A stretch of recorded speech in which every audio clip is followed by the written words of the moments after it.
পেঁয়াজ,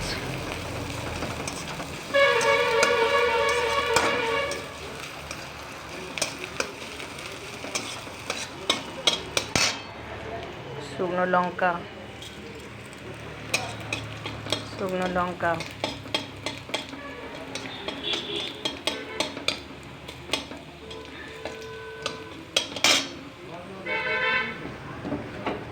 টমেটো,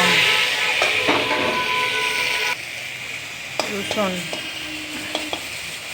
এটা একটা জিনিস হবে, ফার্স্ট আমি খেয়ে টেস্ট করে দিই, তারপর আমি ফেসবুকে দেবো, তোমরা করবে। হ্যাঁ, ওটা সিম, কচি কচি সিমকে সেদ্ধ করে নিয়েছি, নিয়ে এবার আমি পেঁয়াজ দিয়েছি, লঙ্কা, শুকনো লঙ্কা দিয়ে যেমন ঝাল খাবে, শুকনো লঙ্কা দিয়েছি, টমেটো দিয়েছি, রসুন দিয়েছি, নুন দিয়েছি। এবার আমি সিমটাকে দেবো।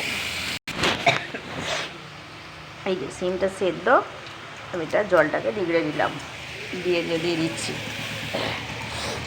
আরও আছে, আমি একটু আসতেই বলছি, আবার নতুন করে আমার ঠান্ডা লেগে গেছে। এবারে ঠান্ডা আমাকে ছাড়ছে না। দেখো এটাকে, সেই বেগুন ভর্তা করে, খুন্তিতে ছিল তো, ঠান্ডা লেগে, এই কাদা লেগে গেছে। যেমন বেগুন ভর্তা করে সেরকম এটা সিমের ভর্তা।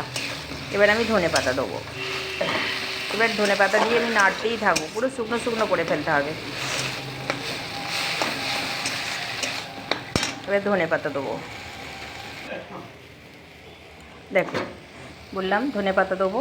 এবার ধনেপাতা দিয়ে আমি নেড়ে চেড়ে ভাজতে থাকবো। প্রচুর ঘাঁটতে হবে, মানে খুন্তি করে এইভাবে। আর এইটা গরম ভাতে খেয়ে দেখবে একবার, খুব সুন্দর খেতে। এটা আমার নিজস্ব রেসিপি, আমি একদিন নিজেই বানালাম। আমি তো আগে খেয়ে দেখলাম টেস্ট করে কেমন হয়েছে। আমার বাড়ির সবাই খেয়ে দেখলো, যে কোনোদিনও সিম খায় না সেও খেয়ে দেখলো, বললো দারুণ খেতে হয়েছে।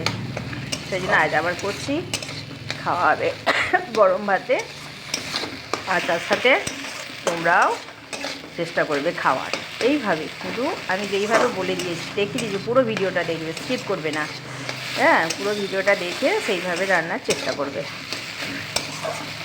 এবার নামাবার সময় একটুখানি কাঁচা তেল দিয়ে দেবো, সর্ষের তেল, ব্যাস তাহলেই হয়ে যাবে। তেলটাও দেওয়াটা দেখিয়ে দিই, নাহলে তোমরা আবার বিশ্বাস করবে না। এই দেখো কাঁচা তেল, এটা সে আগেকার আমার মায়ের পোলা, এখনকার তো সব জিনিস নেই।